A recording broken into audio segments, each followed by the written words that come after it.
बच्चा को हाफिज, आला हजरत ने अपने बेटे मुफ्ती आजम हिंद को हाफिज बनाया, आला हजरत ने अपने बेटे हुज्जतुल इस्लाम को हाफिज बनाया, हुज्जतुल इस्लाम ने अपने बेटे मुफस्सिर आजम हिंद इब्राहिम रजा को हाफिज बनाया, इब्राहिम रजा खान ने अपने बेटे ताजुश शरिया को हाफिज बनाया।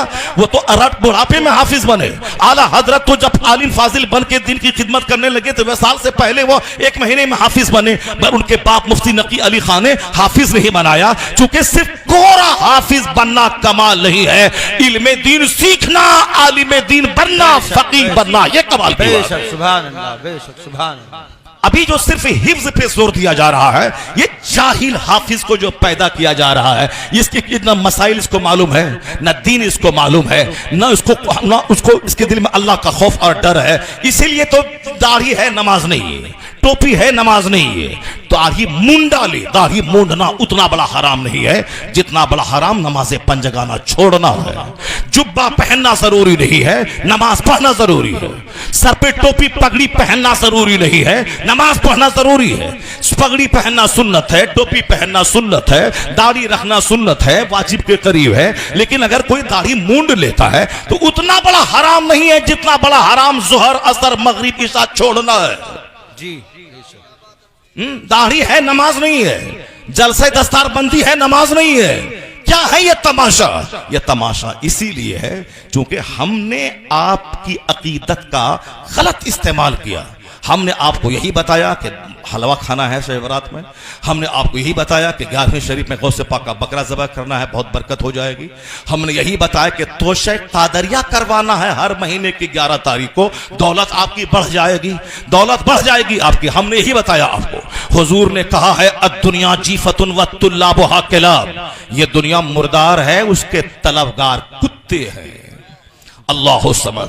और हमने क्या बताया कि हर हफ्ते की जुमरात को तोशे कादरिया क्या करो, दौलत बरस जाएगी। तो अब नमाज है नहीं, अब वो तोशे कादरिया हो रहा है, क्योंकि सबको दौलत चाहिए, माल चाहिए। बगदाद जाओगे तो दुआ कबूल होती है, वहां जो चला जाए मालामाल हो जाएगा। इसलिए बंबई का सारा सेठ वो बगदाद जा रहा है, क्योंकि उसको माल बढ़ाना है, उसको मॉल बनाना है, उसको मार्केटिंग कम्प्लेक्स खरीद करना है, उसको फॉर्च्यूनर गाड़ी खरीदनी है। अगर किसी को पता चल गया कि अजमेर का बाबा फॉर्च्यूनर देता है, इसीलिए वह 20,000 खर्चा करके अजमेर चला गया। वहां नहीं गया कि बाबा 97 ईयर्स आपकी थी और आप 4 साल की उम्र से नमाज पढ़ते थे, 30 साल अपने मुर्शिद का बिस्तर ढोया सफर में, हजर में, और फिर हिंदुस्तान में आके 97 साल का जो आखिरी दिन दुनिया में था, उस दिन भी आपने नमाज नहीं छोड़ी। बाबा मेरे लिए भी दुआ कर दें ताकि मेरा सख्त सीना नर्म हो जाए, मैं भी तौबा करके पक्का नमाजी सच्चा गुलाम मुस्तफा बन जाऊं।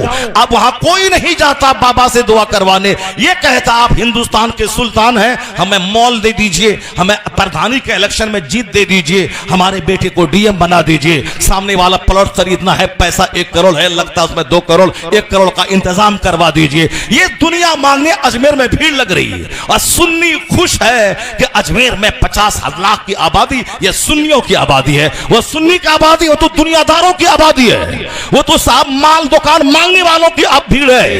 ये वहां कौन जाएगा? वहां अजमेर मोहल्ला जो वहां से वापस आके दाढ़ी छोड़ दे, वहां से वापस आने के बाद नमाज पढ़ने लगे, वहां से वापस आने के बाद झूठ छोड़ दे, वहां से वापस आने के बाद लगे जो गरीब नवाज अपना वतन छोड़ा इस्लाम की खातिर, हमें भी अब घर मकान दुकान कुछ नहीं, हमें जन्नत चाहिए, हमें भी इस्लाम का काम करना है। वो है सच्चा गरीब नवाज का आशिक। अजमेर गया था बेनमाजी और वहां से लौटा नमाजी बन के लौट गया। वो ये है फैजान गरीब नवाज। हमने आपको बताया है